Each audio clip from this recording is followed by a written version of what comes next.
intersect. You know? Oh, what are you talking about? Alex Rooker? Or Alex Padilla. Ah, there he is.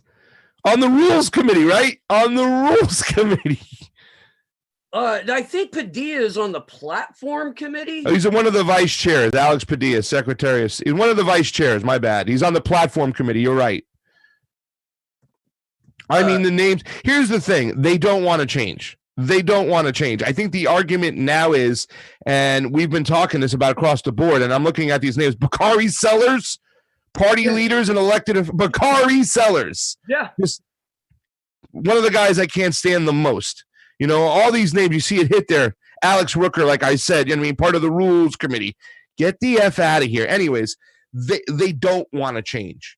They would rather have Donald Trump win than let a progressive like a Bernie Sanders or a Tulsi Gabbard take over. That is, honest to God, that is what they don't care. This shows it. The people they pick, they're not progressive at all. You know, they don't understand what the common people are like out here. And we see the same shit here in California. And you're a California, you could talk about the California. Everybody thinks, oh, California is progressive. It's progressive. They're Bernie Sanders. No, it's controlled by the friggin' neoliberals hand in hand. It's one of the more corrupt Democratic parties.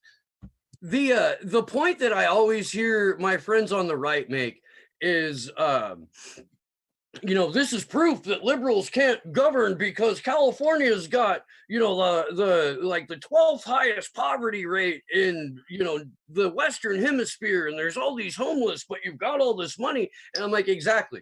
It's what happens when you have capitalists with a D next to their name who are in bed with the exact same real estate developers and big ag as they are in the South, that's crushing all of the states there. It's the exact same thing, but we've got Hollywood and weed in order to finance more neoliberal bullshit. It's the truth. It's the truth. I think that people don't make the distinction between the two. It's almost like punishment, I think, for a lot of the people on the left who didn't make the distinction between the Tea Party and the establishment right.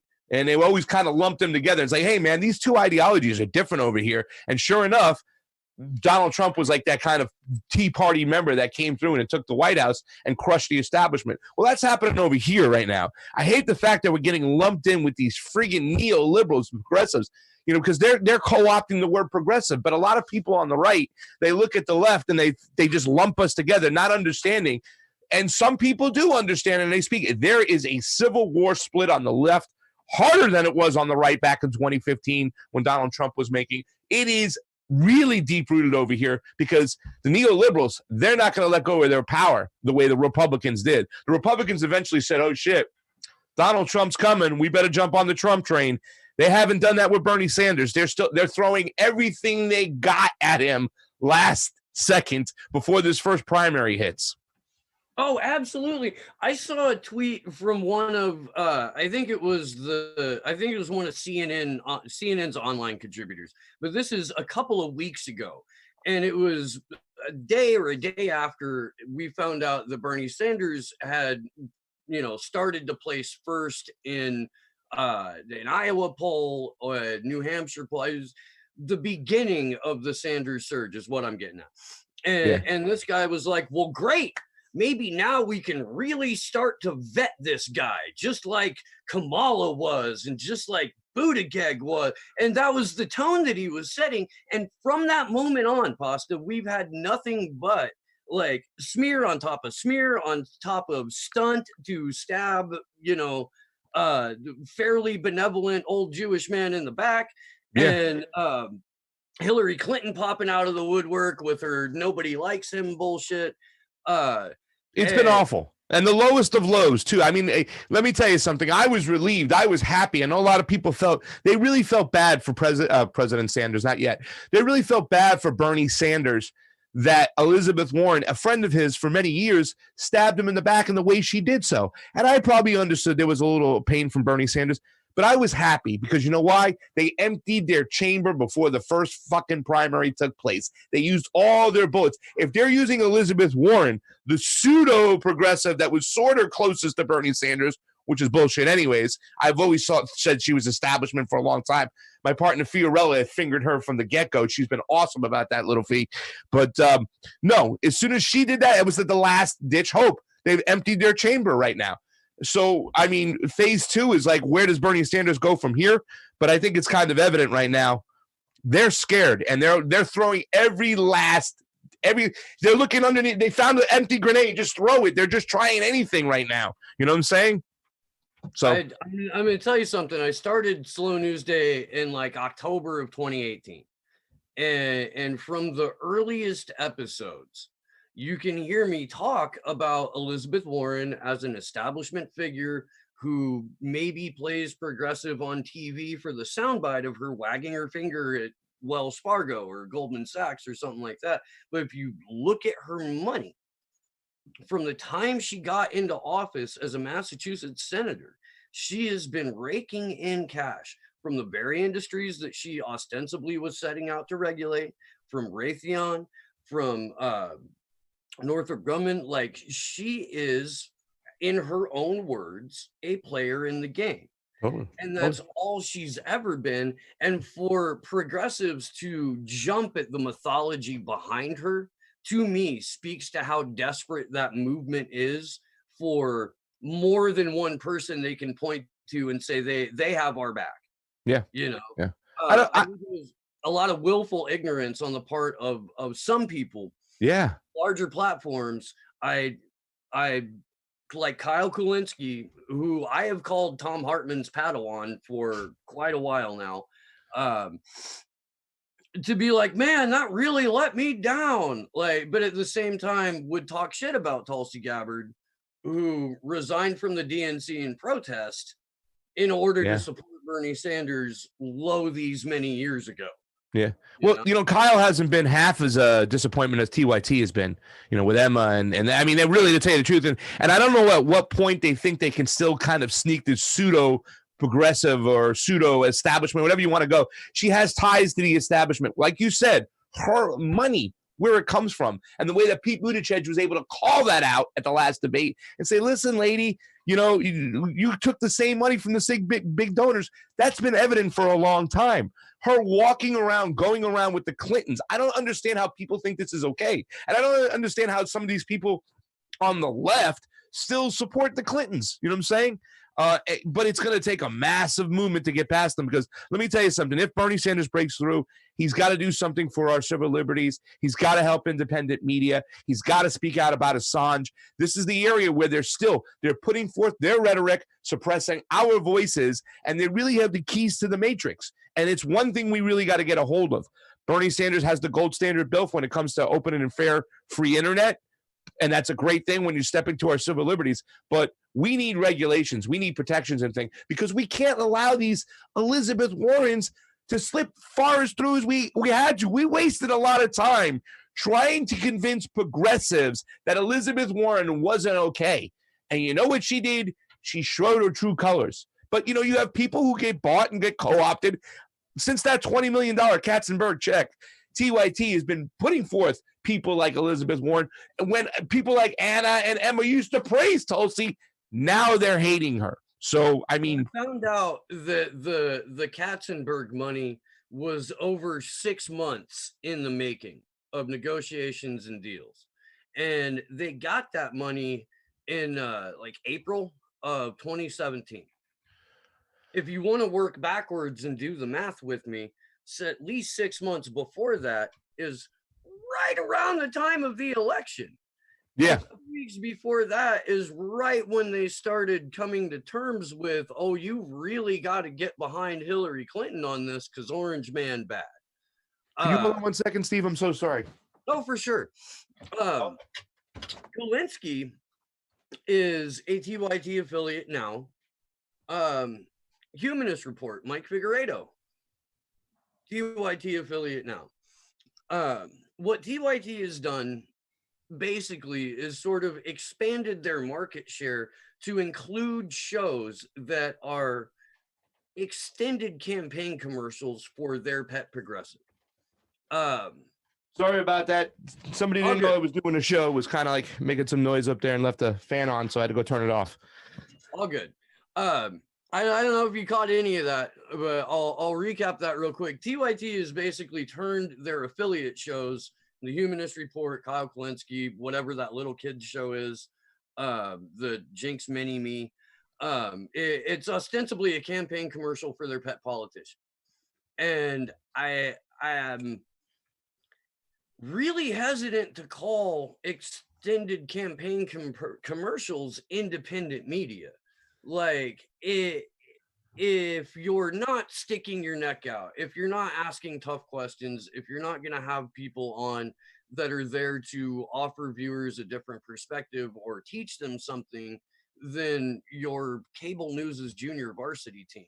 Yeah. And that's essentially what TYT has become. I've called him cable news on the internet guy for quite a while now because he fucking is. But if that's all you're doing, yeah, it's marketable, but anyone with two brain cells to rub together is going to be looking for another outlet before too long. Well, just to think about it, they were the gold standard in 2016. They were the ones we had to go to find information. You know what I'm saying? That's why this campaign season, this primary season, we're getting out there as much as we can because they're not with us anymore. So it's up to us, the little guys, to kind of piece this stuff together.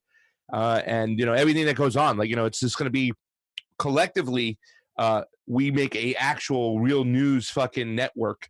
And I think it's just going to be great moving forward into this primary season. And it is a shame what TYT did. And, but hey, I don't know. You never know what's going on behind closed doors, You never know. I still think they got to Bernie Sanders, the deep state or the intelligence community or whatever you want to call them, or the elites, because he's even shifted since that. I believe when it comes to Assange, for that matter, I feel like he's got pressure on one side, So trying to get him to a spot where he will acknowledge that. I'm kind of glad that he spoke up for Glenn Greenwald at least. And you got Tulsi speaking up for Assange, but we'll see. That whole thing went down really weird too, because Ro Khanna came out fairly early on in the day and was like, hey, this is a bad thing that's happening to Glenn Greenwald. He was the only person on Bernie Sanders' campaign team to address it whatsoever that day. And what blew my mind is that Bree Joy Gray, in her Twitter bio, right now, if you look at it right now, it says former senior politics editor at The Intercept. She had absolutely nothing to say about Glenn Greenwald and didn't say anything about it until Ken Clipperstein went and wrote an article about the people in Congress that had said something about it. She quote tweets him and then is like, oh yeah, and by the way, hands off Glenn Greenwald. Not like, oh, I work there. The only reason I have a spot on Bernie's campaign team is because of what I did at The Intercept. None of that, zero acknowledgement. And you get that tweet up? I can get it up. Is Josh? Can you get that up? I want to see that one because I'm looking for it right now. Josh ran for coffee. I see. I got it right here. Brianna Joy Gray. Brianna with an H. Briahna Joy Gray. And it says former senior political editor at The Intercept, and she hasn't said anything about it. I'm looking down her thing, huh? The one thing she said was quote tweeting Ken Clipperstein's article about the Bernie Sanders campaign team speaking out for Glenn Greenwald. She barely addresses Glenn in the tweet. It's funny because I just saw her yesterday talk about some stuff, and she's one of the people I like on the on Bernie's staff. I'm not with her 100% all the time. She said some stuff a couple times. I was like, gosh, be quiet. But you know what I'm saying? Really, do I have anybody out there right now that I like across the board and everything?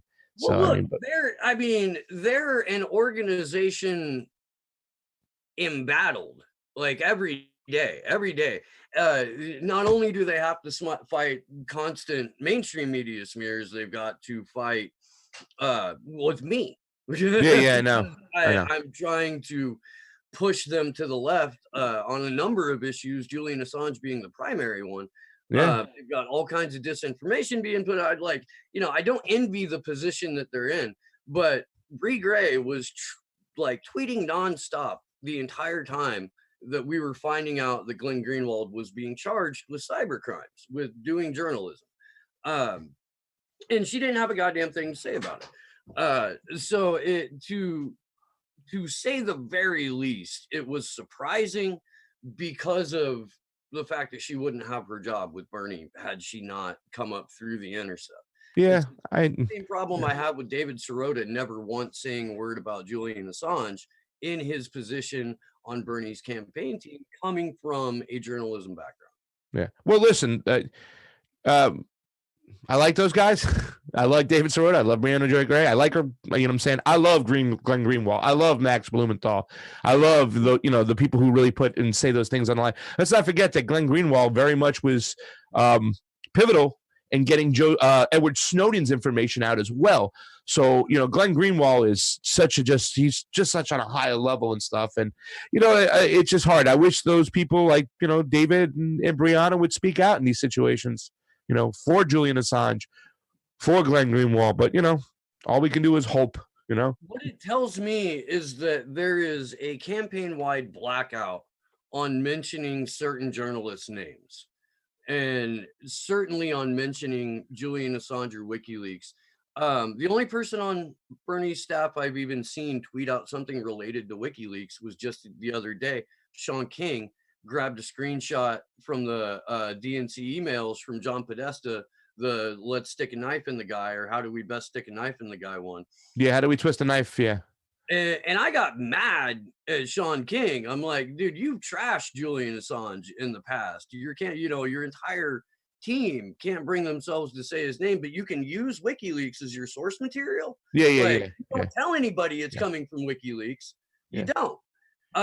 Sean King, all over the place. The other day, he was praising Adam Schiff. I'm like, shut the hell up, Adam Schiff, please. Like, this is the thing sometimes. I feel like a lot of these people at the top of his campaign, some of these surrogates, they don't know who their real enemy is. They really don't know who who they have to push back against and who's with them, who's not with them, who the people across the country who didn't vote and stuff, who are so done with all this, I'm done with these assholes. These are the people that they can't stand. Most of the people can't stand Nancy Pelosi. Most of the people can't stand Adam Schiff. And you're sitting here and you're praising these people because they're impeaching the guy that you hate so much? F out of here. So 2 things real quick. Bernie Sanders' team, his campaign staff, I am convinced has more moles than the Caddyshack golf course. I'm convinced of that. That aside, on Asada Shakur's birthday, Sean King was tweeting out his undying loyalty and affection to the FBI. Asada Shakur is still exiled in Cuba, wrongfully accused of murder, and it was her birthday, and he's telling the world how much they should be able to trust the FBI. No, you're right. They have like I said, when you're being attacked on all sides, it's probably hard to see who the enemy is, but your friend is not Adam Schiff.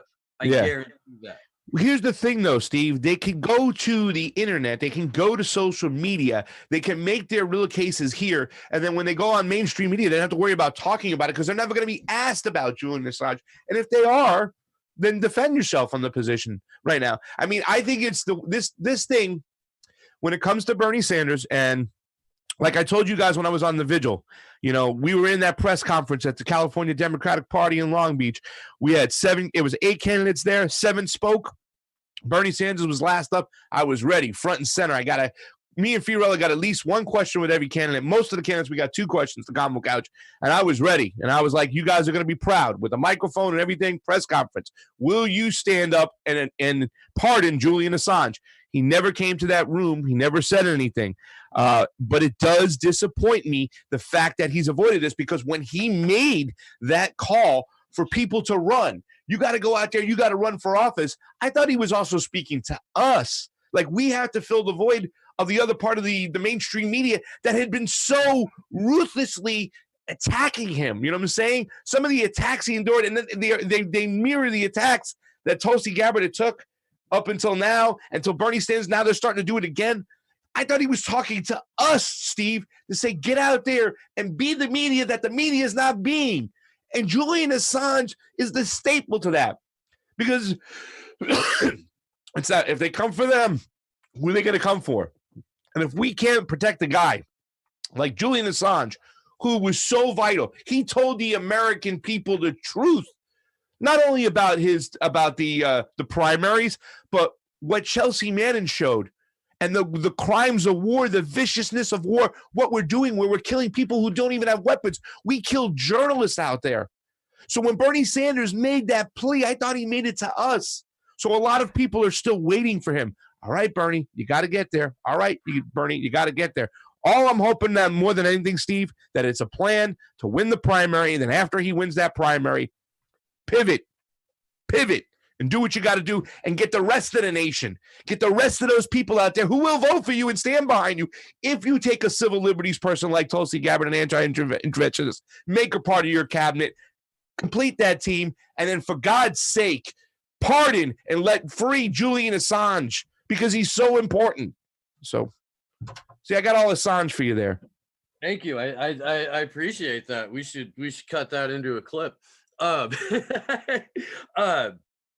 Because it's true, man. It's true. Because they're punishing us on all sides over here. They're suppressing our voice. They're keeping us financially at bay. They're not giving us any money. They demonetize all our shit. That is all by design. They don't want truth talkers out there.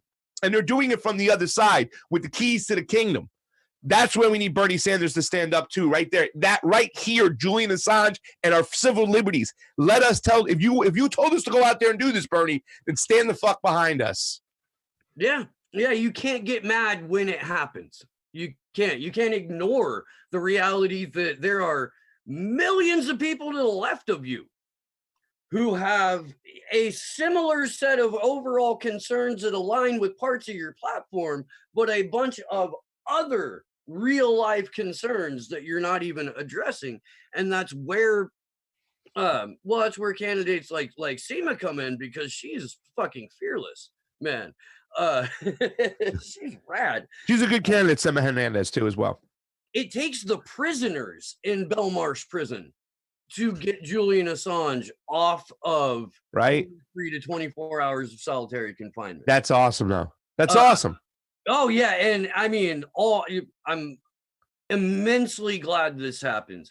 Even Bernie Sanders can admit that solitary is a form of torture. He just can't cross the finish line and say, and they're doing it to Chelsea Manning, and they're doing it to Bernie Sanders, or Bernie, to Julian. Yeah. But the thing is, the Crown Prosecutorial Service and Belmarsh Prison both said a number of times, oh no, there's, Julie, everything's fine. It's just, standard practice. Like, we're not punishing Julian Assange, or he needs to be in solitary confinement. And every single time they came out and made a statement about the way that Julian Assange was being incarcerated, they were lying through their goddamn teeth. And we come to find out that it's because of his fellow inmates, which is an extraordinary act of solidarity. I can't, as the UK's Guantanamo, the number of people that have been brought in just because they're brown and have a Muslim last name, they have to be immensely supportive of the work that WikiLeaks has done over the years, because we wouldn't know how many war crimes have been committed in our name, how much money has been wasted, how inaccurate the profiling is, how scattershot and spray and pray the approach of finding high value targets to detain really, really is without Julian Assange and WikiLeaks. And I was up in San Francisco yesterday. There was a Free Assange rally right ahead of No War in Iran protest. I got like 15 or 20 people when it was all said and done showed up. Got a little bit of footage of it. I saw. Not enough people. Not enough people. Yeah. We need more. We need more. And to look around and to see the people from Answer Coalition who were setting up, who like wouldn't walk all the way over. You're like, yeah, I've got 45 minutes to kill. I can hold a sign for a minute. I went and I talked to a couple of them. I'm like, can we have a little cross solidarity here? Cross purpose. It's really not without, an organization that. What is the Answer Coalition?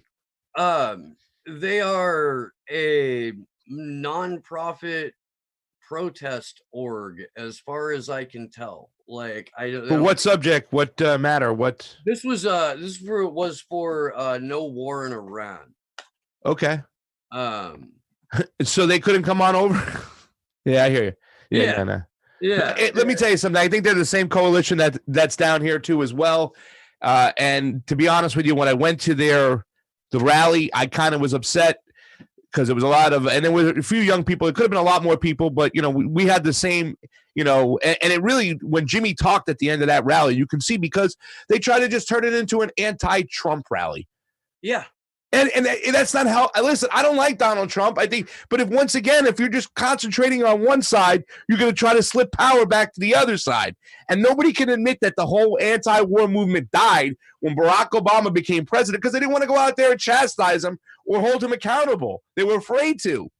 We have to start looking at these things for what they are. And that's what my problem is with the Answer Coalition, that they're not nuanced enough or smart enough to go over and say, oh, shit, this is Assange. Let's go over there. This is big. This is the guy who's exposed to war crimes.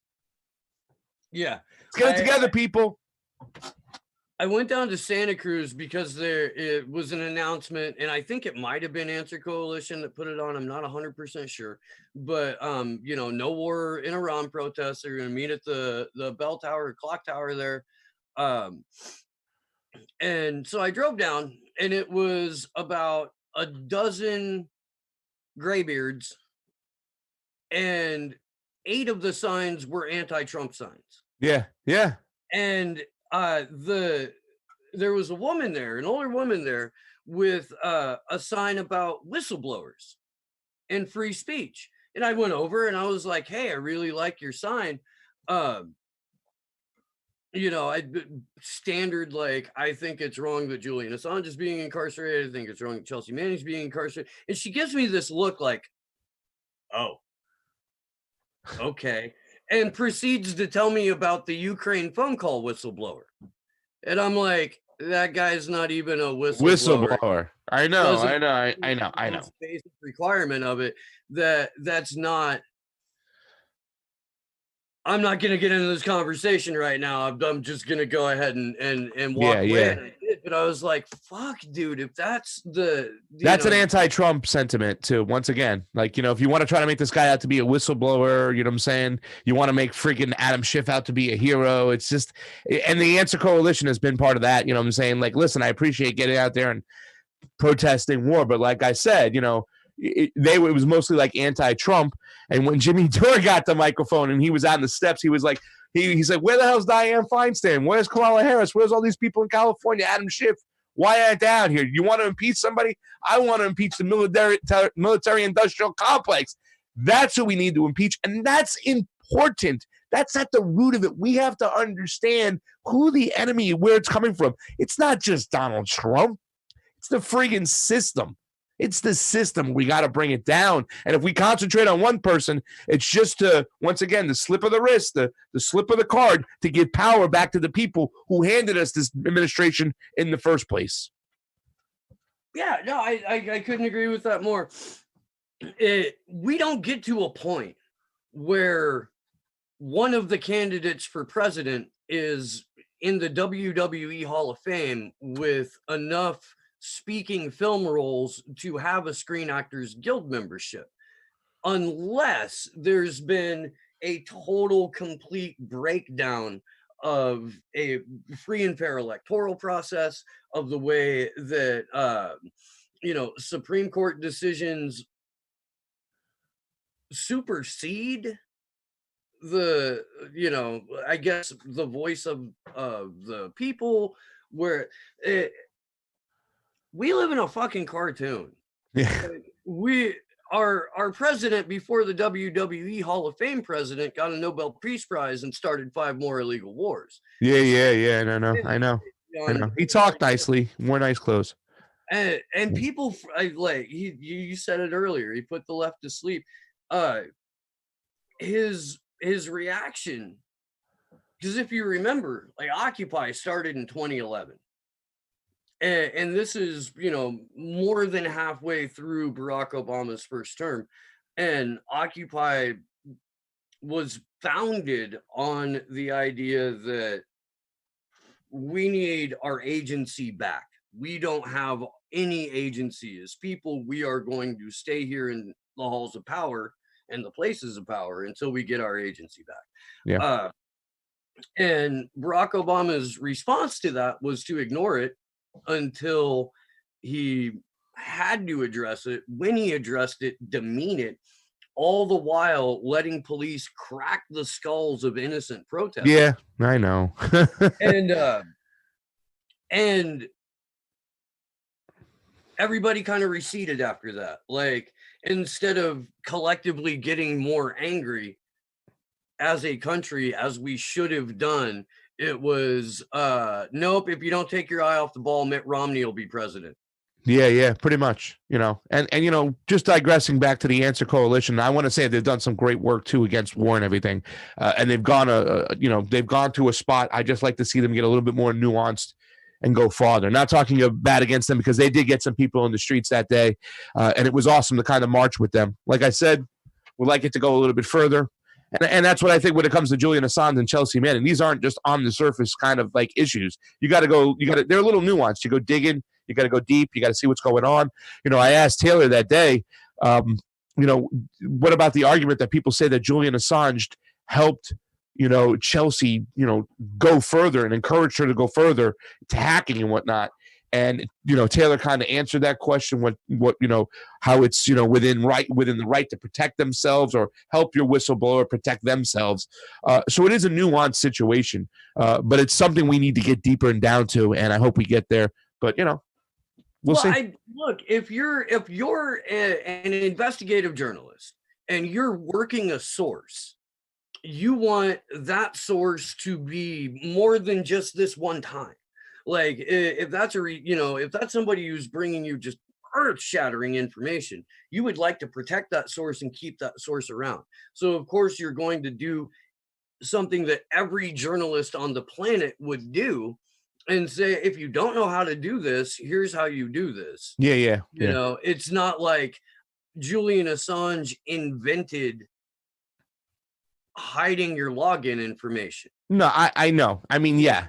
They're going to frame it as he was Julian Assange encouraged her to break the law, is what they're trying to say, right? I mean, that's how they're going to frame it, and when you even saw Bernie, he goes, that's a complicated situation, when he gave the finger and pointed, because and once again, we keep on asking that, but that's the problem with a lot of our movements too out there. It's very much on the surface. It's our feelings. This has got to go. We got to stop this. You got to go against hate, rather than what's it all about at its core. How do we really attack it? How do we make sure that we rid of it and make sure it goes away forever? Because if we just kill it on the surface, it just keeps popping its head out. That's why I'm saying it's more than just Donald Trump. It's that system, so. The FBI and CIA playbook thing, where you co-opt a movement and you co-opt the language of a movement, and you take what is essentially fundamentally good about the movement and suck all of the soul out of it, to where a protest now is putting on a pink knitted hat and going and marching arm in arm with a CNN anchor, while your parade is sponsored by the Susan G. Komen Foundation and like Nestle, Yeah. I know. That's not a protest. It's a fucking parade. And I love a parade, but I also like a protest.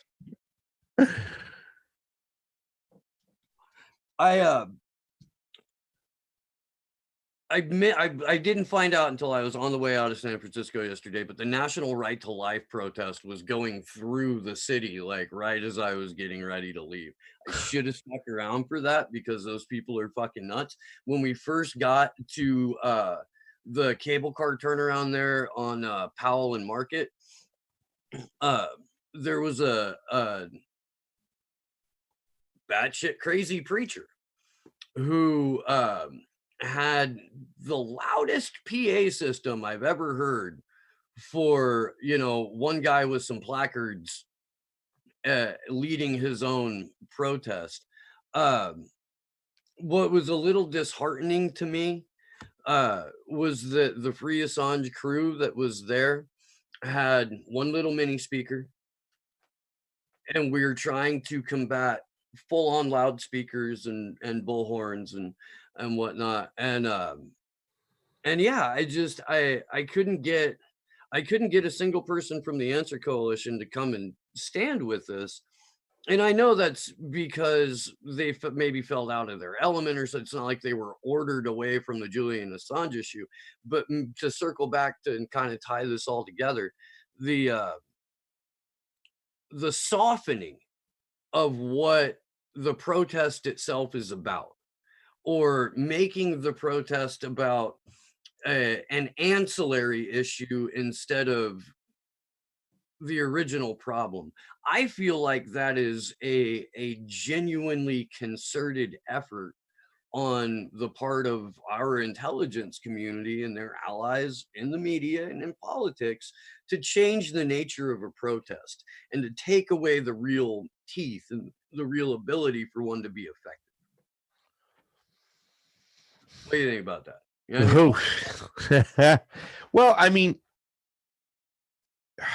yeah, I listen. I mean, the techniques that the elites are using on us right now are, bar none, just barbaric and mental Jedi mind Fs.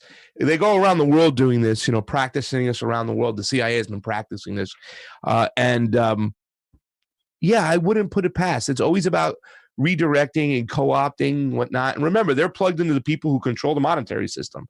That was the one thing I always talked about when it came to Jeffrey Epstein. For him to do his deeds for the elites, all they had to do was press a button, put a bunch of money in his account. So he had infinite resources. So yeah, they have infinite resources.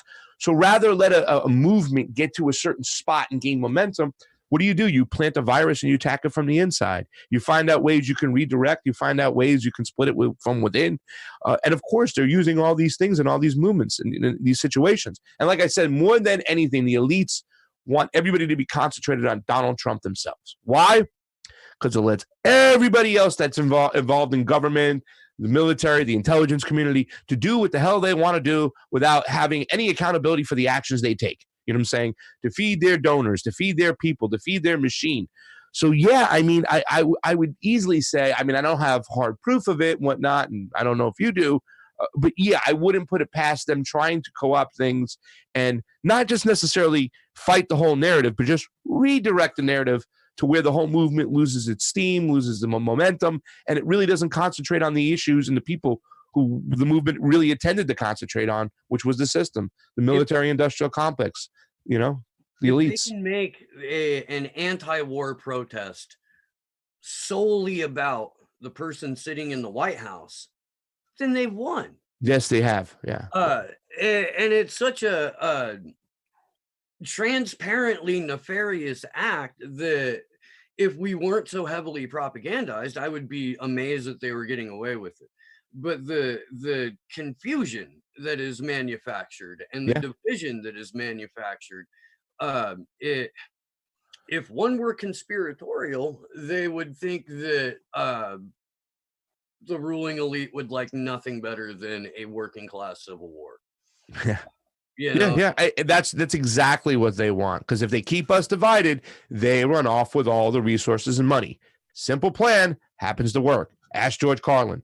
And that's why it's so confusing when you see a person like Sean King praising Adam Schiff. What are you doing?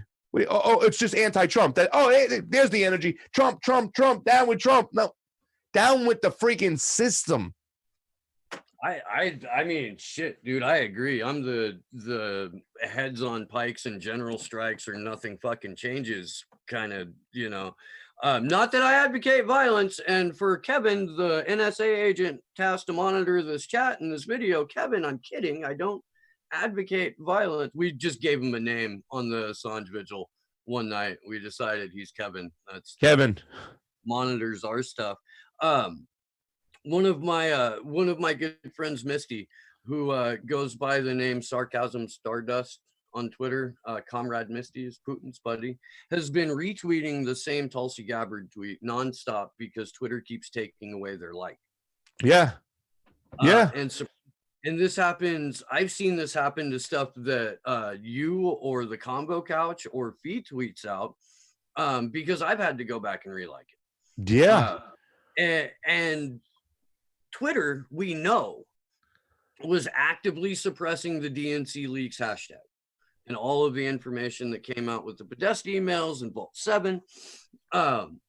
It does not look like Twitter is going to back off from that whatsoever.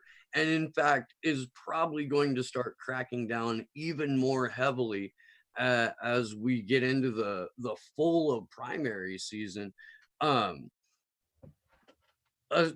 know you guys are on Rockfin, but for the Combo Couch to really get out its message, do you have ways around Twitter fuckery, Twitter, social media censorship? Is there a light at the end of the censorship tunnel that is not an oncoming train? Well, I mean, I wish you could be around for the meeting we had yesterday on this and stuff. We're trying to talk about it. The only thing we can do is keep doing what we're doing. You know what I'm saying?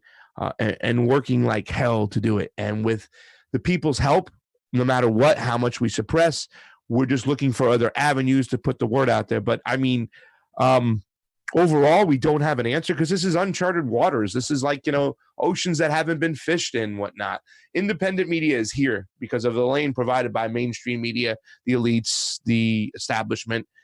They provided a lane for all of us. However, they're trying to keep our voice down because we go at the core of the issues. So, I mean, my only suggestion or my only thought process, is to keep fighting. Yes, finding new platforms like Rockfin, ROKFIN, blockchain cryptocurrency-based platform where they really give the content creators a piece of the action, a piece of the whole action. When you own Ray, you own part of Rockfin itself, a little small piece of it. And the guy who runs it, the CEO, wants that to happen because he wants the content creators to be freed up, make enough funds that they can continue to do what they got to do. So, yeah, that is one avenue. But, I mean, it's still at the same time, we can't ignore our presence on YouTube. We have to still fight through what they're going because YouTube is the standard right now. It's where, if people have made a switch away from TV, they made a switch to YouTube. They haven't made a switch away from YouTube yet, so we still have to battle in that arena. We still have to be on Facebook. So we're just going to keep speaking truth. If they keep disliking our comments, we're going to re-like them, just like the Tulsi. Censorship is real. It is one of our biggest problems, the biggest issues. If you want Medicare for all, you can't have it unless you have your civil liberties in play. You know why? Because they're going to control the conversation. They're going to bring more people forth. They're just going to tell you why Medicare for all is not worth it and put our voices who say Medicare for all is a necessity in the background. Same thing with the Green New Deal. So, I mean, our First Amendment rights are the one things we have to keep on harping at, keep on fighting for, because that's our most important issue. That's why our founders made it number one, freedom of speech.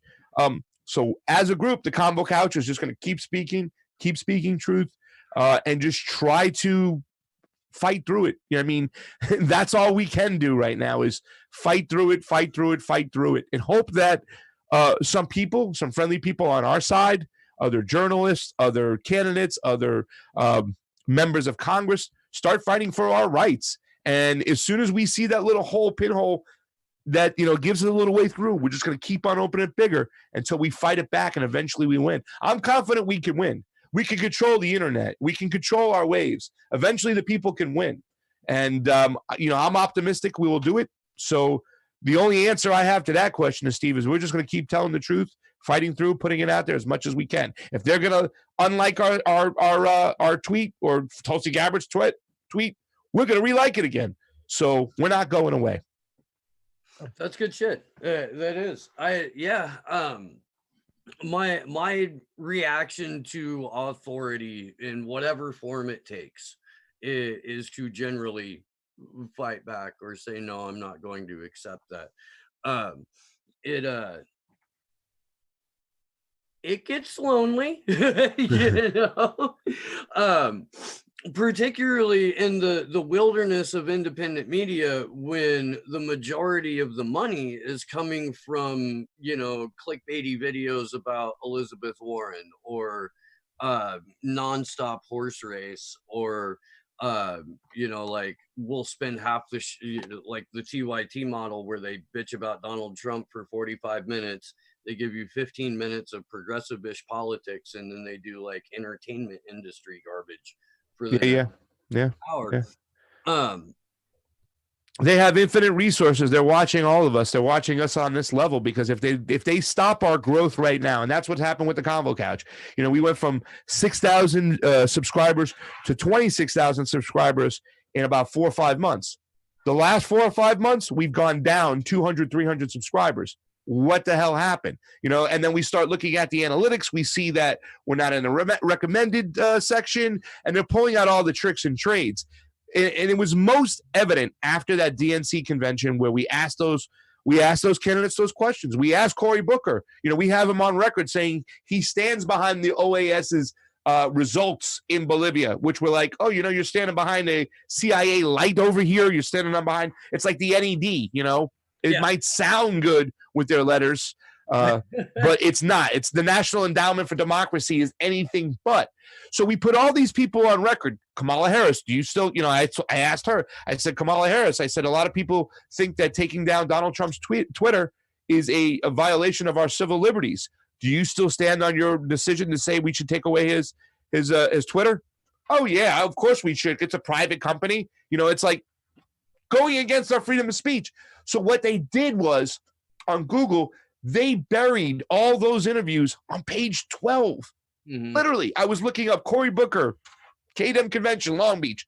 First of all, you have the first 3 videos are Cory Booker's channel himself highlighting his videos. And then the next several videos is a couple from the convention. But the next 9 pages are not even at the convention itself. They're not even there. Page 12, the Convo Couch, who's got an awesome interview, you know what I'm saying? Have fun time. You know, I asked him if he liked the Jets or the Giants, but whatever the case may be, but we asked him some serious questions. It's buried. It's not there. They hide the candidates. That's what they do. That's why I think a lot of our candidate interviews, they don't want new candidates out there. They don't want the biggest thing they can do is keep their people in the forefront. All their establishment pick people in the forefront, the Nancy Pelosi's, the Adam Schiffs, protect them. How do you do that? You suppress their opponent's voice. And the people who are talking against them, you suppress their voice, and that's what they're doing more than anything. It's a shame. It really is sad. It creates a culture of people who think that the answer to speech you don't like is suppressing it instead of putting out as much speech that counters that narrative as humanly possible. Yeah. And it bleeds over into the progressive community. It bleeds over into people who call themselves like socialists. And I have to remember that there are authoritarian socialists, so that makes sense, but it sucks that they're trying to leverage speech while at the same time be active in a political process that runs on censored speech. Yeah.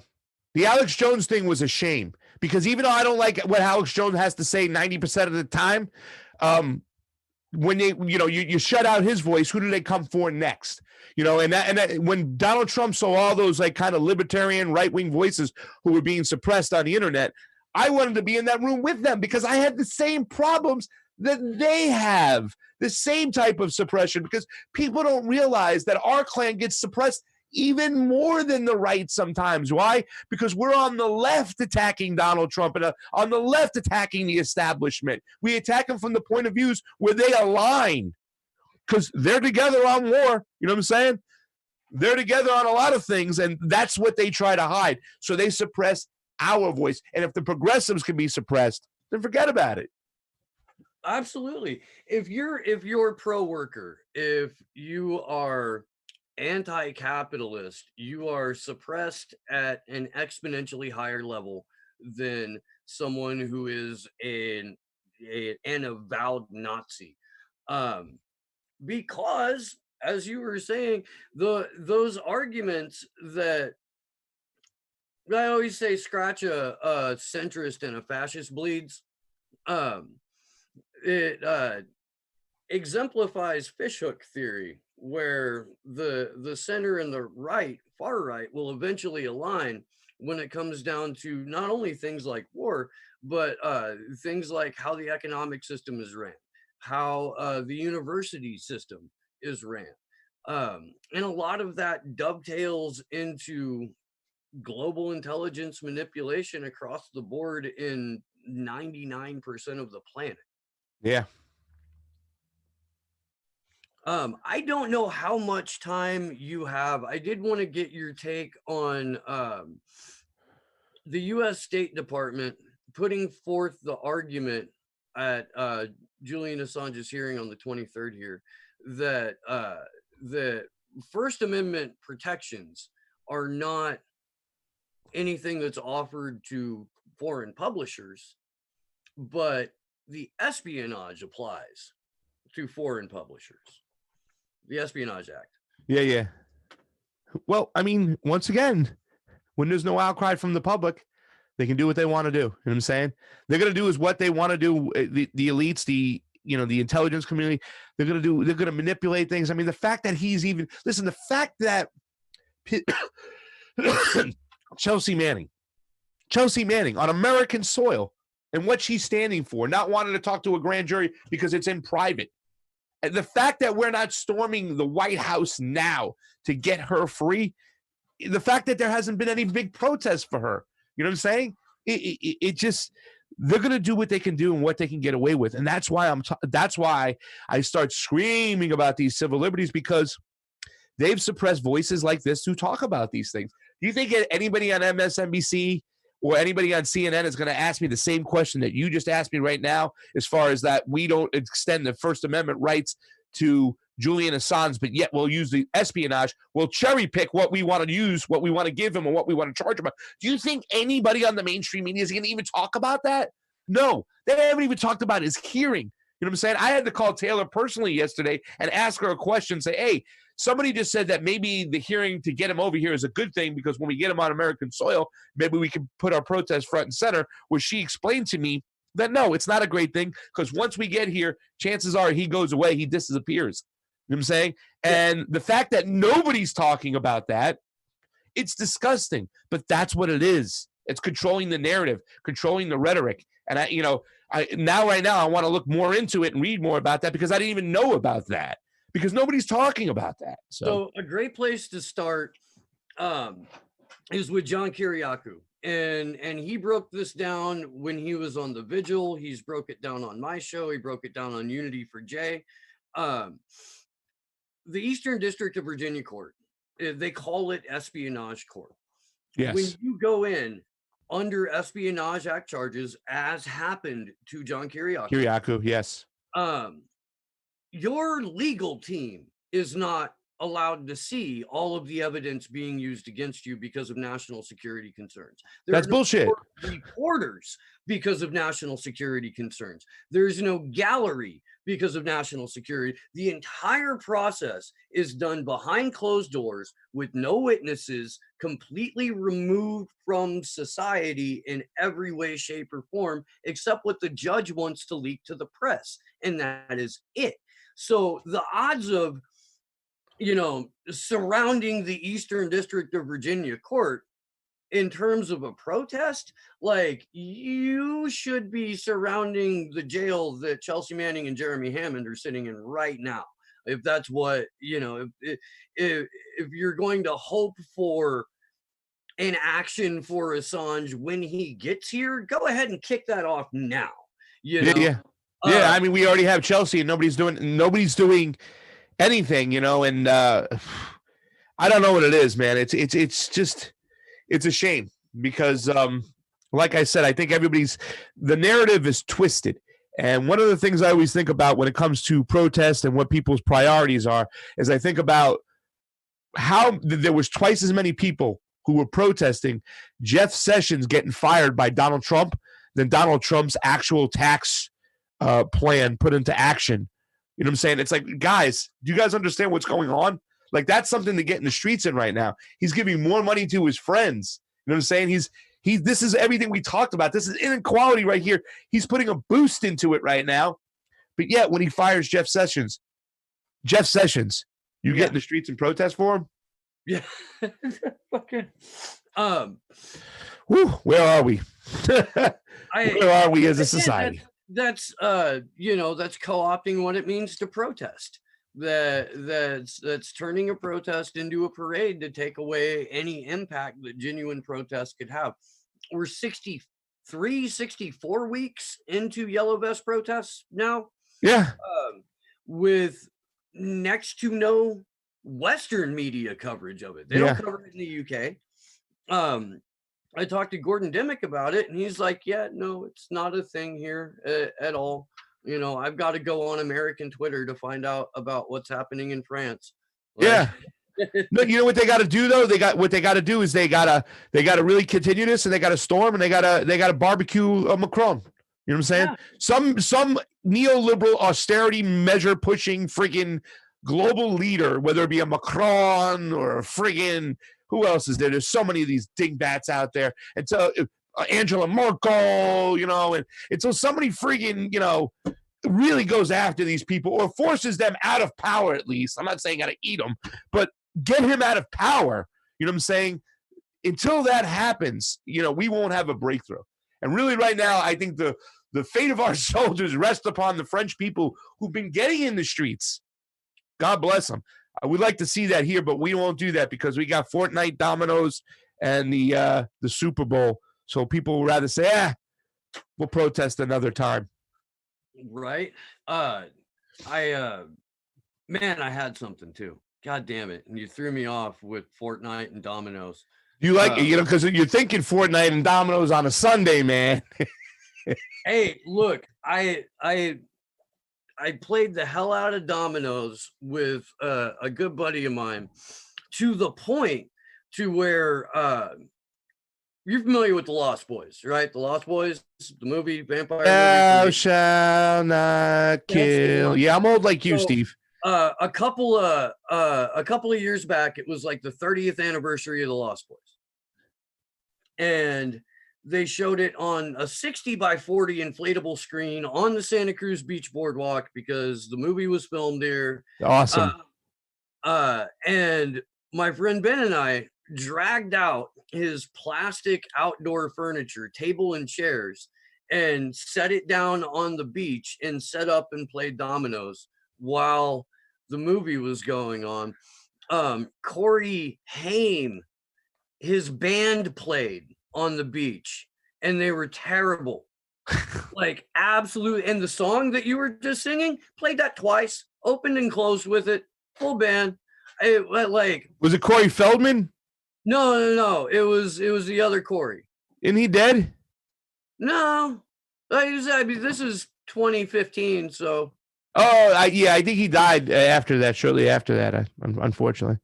R.I.P. Corey. I did not know. Well, it's the two Coreys. It's funny because one of our films, Corey Feldman talks about the pedophilia, and this guy was talking about pedophilia in Hollywood for a long time. It was one of our most watched films, too, as well. So we talked about the two Coreys, their relationship together, and what these kids went through in Hollywood. It sucks. I hate Hollywood now. I mean, I came out here to pursue a career in it, and I was an actor since I was a kid on stage. But, yeah. But anyways, let me please. And second of all, I was thinking about the other Dominoes. I was thinking about pepperoni, pineapple, and bacon, maybe, like original crust. Okay. Get it quickly. Use my app.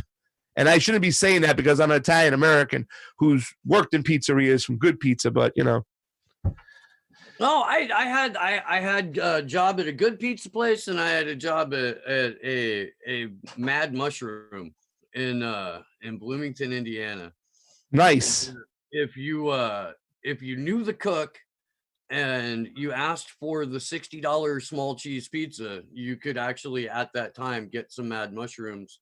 Yeah, it's funny because there's this place called the Mellow Mushroom in Florida, and I had some friends that got pizza with mushrooms from there. They worked there, and they took it to a party, and then they put those magic mushrooms all on top and started eating them. Those are legal in Cali now, right? So they're under an ounce or less is decriminalized in Oakland and a couple other like municipalities. It's on the ballot for legalization in 2020. You said Oakland, though? Hold on a second. Fams, we're moving to Oakland. Oh no, Clint. I've always found that if you just don't tell the cops that you have a bunch of mushrooms on you, then you can avoid having an awkward conversation. I mean, sometimes they can tell, but What's the way they're kept in a little plastic bag rolled up and whatnot, and I could probably get away with it because I'm a chef and I can start saying, these are like truffle mushrooms from Italy, and I need to put these I'm a chef, and I show my Instagram with all my food on it. But it'd be hard for another person to get, oh no, these are just regular mushrooms. Yeah, really. Yeah. You're a carpenter. You're not. Yeah. Why do you have the? Because I'm microdosing. Fuck you. That's why. I do. I think it's wild that only in late stage capitalism would we suddenly start to decriminalize or legalize small amounts of psychedelics, which seems to solely be for the purpose of increasing your production at work. But I mean, you take the good with the bad, and then you take some of the mushrooms, and hopefully it all works out. Have you ever tried your job on shrooms? Remember Half Baked? Oh man, that was Jon Stewart, right? It was Jon Stewart. That's why I kind of made the reference and stuff. But like, you ever watch TV? But you ever watch TV on weed, man? No, shrooms are the one that gets you all crazy and stuff. So, no. I would say that, like, okay, so you've got your heroic doses, right? Your Terrence McKenna 5.5 dried grams or more, and that will send you off. But for most people, especially if you're just going to do it as a micro dose, let's get rid of this depression or PTSD or social anxiety or whatever it is that more and more studies are showing microdosing helps with. Then the only enemy you have is you going, I could eat a couple. Yeah. I could eat a couple of more. I mean, like, look, I wasn't counting on waking up this morning and talking about shrooms with you, buddy. But let me tell you something. There is, when you talk about the psychedelic, those micro doses and what they can do, they really do something to the brain. They open up another part, that abstract thinking that you don't normally do. That's a key way to those things. I think a lot of the Native Americans believed in certain those methods, whatnot. So, I would like to see more studies and tests there as well. And if they need any participants or studies or subjects to test them on, then give me a call and maybe I can work something out. I think especially if we put them on dominoes. If you go to MAPS.com, the multidisciplinary association for psychedelic studies, it's actually based right here in Santa Cruz. Zach Leary, Timothy Leary's kid, is one of the board members. But they routinely have a sign-up form for you to do just that. The one maybe I gotta come visit you sooner than later, buddy. The one that they just published, the study they just published was about PTSD and ecstasy, MDMA. Yeah. And they were complete, like, it was exclusive to military personnel at the time, or when they did the study. But oddly enough, when you take a substance that makes you love everything and makes you want to pet furniture, you experience your post-traumatic stress disorder a little less. Yeah. I mean, let's not forget that MDMA, pure MDMA, was invented by Scottish scientists to be used for people who were experiencing depression through divorce. I think that was his first subjects. He was using people who were going through therapy and they were divorced and they were upset. And he was like, well, try this here. Boom. And it was like, oh my God, I'm feeling good. It was little micro doses of that MDMA. I mean, the draw against MDMA is, I guess it takes the serotonin and you'd have to find a way to put that back into your system. But aside from that, I don't think it's a deadly drug at all. In fact, it was just, what I'm saying, the thing is that what evolved from MDMA was ecstasy, and it was dirty and it had moderate doses of heroin in it. You know what I'm saying? And that was a spin-off of it. But pure DMA itself was a therapeutical drug used in subjects who were experiencing depression through divorce, and it was really, really helpful. So PTSD, if we give these microdoses of maybe, and that's the shame about it, is our government will go out there, they'll send us off to war to die, they'll bring back these kids who are just mentally fucked up, and they won't even give them the tools to heal themselves. Do you know that if you get CBD in your system, your veterans benefits could be pulled from you? That's disgusting. That's disgusting. That's garbage. And that's truth now I'm talking. That's truth. I can't quote who it is, but we found out for sure that if you are a veteran and you're taking CBD, you can lose all your veterans benefits. So they won't even let you take the CBD. Think about that.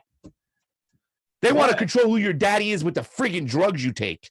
Right. Yeah. Well, because it's their drugs. Yeah. They get to pass out the psychotropics and the antipsychotics and all of the benzos and opioids they want. But God forbid, you take a little Molly to get rid of that. Yeah, I know. I do remember. I remember the ecstasy pills. I remember like the double stacked bicycles that were so dotted with black tar heroin that you could almost play like 3 games of microscopic tic-tac-toe on it. None. It's funny because when those things were out in South Florida, you know what I'm saying? I remember everybody was like, they would take their pill, right? And I was in the restaurant business, so I know a lot of these people. I used to hang out at a pool hall where they used to sell that crap. And I remember them, they would be like, they would not have a good time until they threw up first because the heroin that went into their system. And the drug pusher would actually go to them, hey, man, throw up first. Throw up. It's good. They would throw up, and then all of a sudden they would start their trip because now they felt good. There's no food in their system that the heroin could really upset their stomach with, and they'd be all over the place, And South Florida had clubs for adults to take these things. It was called the Chili Pepper in South Florida, and they would either take the dirty pills or the clean MDMA or do whatever they had to do. But, it's funny because at those clubs, there was 5 times as many people than there were at the hip-hop clubs I would go to because I'm a hip-hop guy.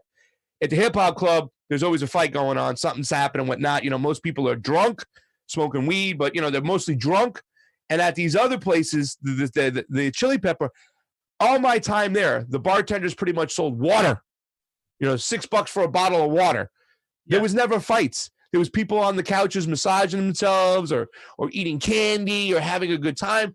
But I never felt the violence there. I can see even like the security in these clubs were there to make sure that people didn't die. You know what I'm saying? Yeah. Or you know what I'm saying? But the mentality, the testosterone wasn't there. It was all about love, peace, and happiness and having a good time. So in itself, but once again, they'd come down there, they'd arrest people, but yet the clubs that sell all the alcohol would have all the fights, the gunshots, whatever the case may be, and it would suck. And I saw myself, hey, man, I'm not going to hang out at these clubs. I'll listen to hip-hop on my own. If I'm going out, I'm going to the Chili Pepper where it's all about love and happiness. I'm trying to not get shot at the club tonight. Yeah. I'm going to go to where people bring their own pacifier. It says something, the reason why alcohol is legal and these other drugs are not. Why marijuana is still so messed up with, but alcohol is completely legal and, it causes so many goddamn problems. Health-wise, fight-wise, anger-wise. So it just tells you. You just got to look at it. Why is marijuana illegal? Why is it a federal, there's so many. I don't want to get into that conversation. That's a long conversation. Sorry. Yeah, no, it really is. There's multiple avenues of backstory on that go to, Big Paper back in the day and Dow Chemical and all kinds of shit. I do have a story that I want. And I like I said, this is going to be the last thing I do today because I don't know how much time you have, but I'm going to go here soon. The Contravirus. If you, I don't know if you follow Cynthia McKinney on the tweeters or not, but she put up a thread the other day, and Josh, I don't know if you want to grab that. You should maybe do because my computer sucks. But the Contravirus is a lab-grown virus with a patent. And the Bill and Melinda Gates Foundation owns a chunk of that patent. And ironically enough, they're also seeking funding for a cure for a disease that they own, a virus that they own a patent on. Yeah. The article, Josh, sorry, I'm talking to my tech guy. It's funny because I saw something where the Chinese were kind of accusing the, American intelligence for planting that virus within the country. You know what I'm saying? Like, you hear that talk going back and forth. You don't know what to believe and what not. It doesn't put it past me when it comes to that mentality of thinking about, that's the weapons of the future, right? You know what I'm saying? How do you want to take out a society? You create a virus that will just let it kill itself from the inside. So whatever rabbit hole we're about to dive down that you're going to educate me on, I'm sure I'm not going to be surprised by it, especially since you said the name McKinney. So the lab, it was the world's first, like bioterror level 4 lab, cost, $40-50 million to build. It's where the lab where they house the SARS virus. SARS has escaped from that lab 4 separate times now. Now they have this virus, which everything that we're hearing is saying the Chinese are completely suppressing the amount of people that have been killed from it. There's a town 1,100 miles away from Wuhan that is on lockdown now. But again, this is a man-made virus that has a patent, and for it to be released out of a lab that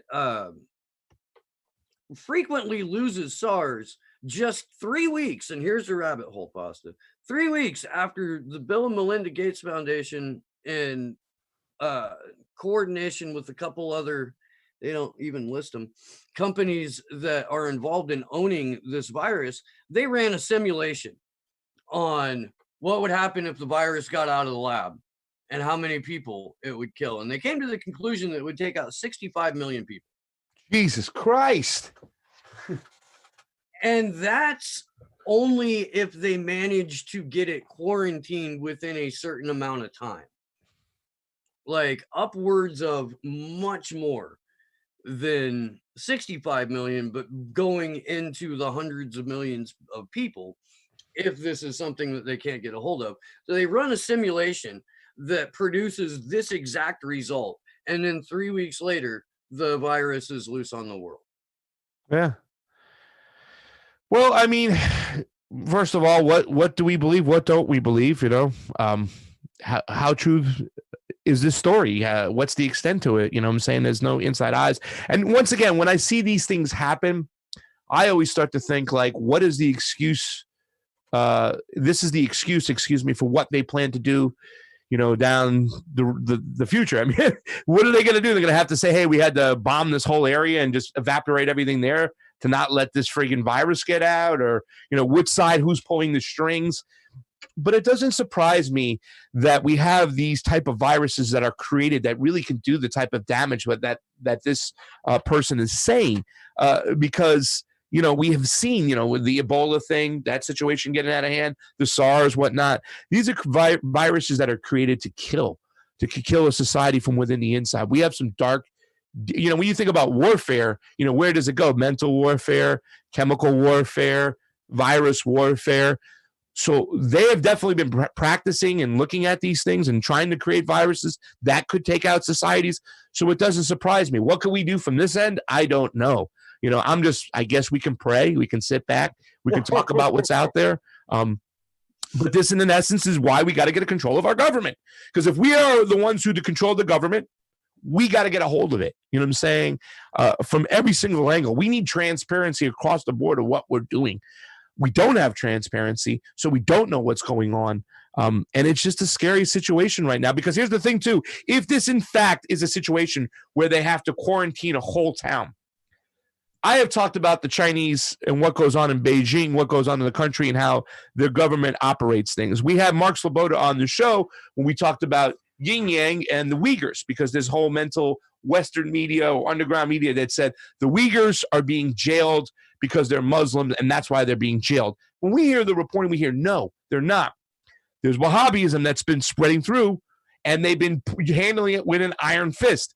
If that is the MO of the Chinese government, how they handle things, that is how they'll handle this situation right here with this town that you're talking about. They're going to handle it with an iron fist, and they're not going to wait on it. So if their virus is so out of hand over here that they have to evaporate all these people, they might just do that. They might disintegrate them if it's out of hand. If this virus is what you're talking about and it really equates to being that serious where it can wipe out 65 million people, well, the Chinese ain't going to wait on it. They're going to blow up the area and evaporate everything in sight to try to kill the disease and not let it spread. I mean, that is an option that might be on the table. Then again, let's hope it's not as spread the way it is. We don't know. Just something to keep an eye on. And the article, by the way, it came from like Business Insider or something. It's not from a crazy, like way the fuck out conspiracy site or anything like that. The other article that Cynthia McKinney put up is from endoftheamericandream.com, which I'm unfamiliar with, but it goes into a little bit more detail with actual sources into the background on biosafety level 4 labs and the history that particular lab has with losing track of the deadly organisms that it's producing and studying and whatnot. I am going to go ahead and wrap it up. Pasta, I want to thank you so much for being on. Please leave the audience here with your final thoughts and make sure everybody knows where to find you and where to find the Combo Couch. Yes. Thank you so much to Steve Poikinen. Did I say your name right? I love saying that name. Steve Poikinen, thank you so much. I called you Scuba Steve last week, and there's too many Steves that I call Scuba Steve, so I'm going with the Poikinen, man. Thank you for having me on, and thank you guys for the Assange Action for Assange crew and everything you guys do. It is uber important that you keep getting the word out, the message out, and the information out when it comes to Julian Assange and how important it is to protect our civil liberties and our freedom of speech. Here at the Convo Couch, we are getting ready for primary season. Me and my partner Fiorella, and my other partner Johnny Tsunami behind the ones and twos, the guy who really is the straw that stirs the drink. We're planning on getting the road and covering these primaries, but we need your help to do it. As you know, YouTube is suppressing our voice. They're suppressing our finances. So we can't do it alone. And the way you help out Action for Assange so they can go to London, you can do the same thing with us. Just go to the Combo Couch YouTube and you're going to see our GoFundMe video right up there, and it explains everything. And there's a link down below. If you can give $1, you can give $2, $3, whatever you can give. It's all appreciated. We're going to use that money to put it into play and to be your eyes and ears on the campaign trail and report back to you what's going on. We know there was a lot of shenanigans in 2016. We don't have the friends on our side this time that watched and got a lot of cameras on the shenanigans. So we got to be that. And to do that, we need your help. So once again, go to the Combo Couch YouTube, and if you have a chance, ROKFIN, Rockfin. This is the way forward. This is the way to rage against the machine. Cryptocurrencies, blockchains, they're going to be big.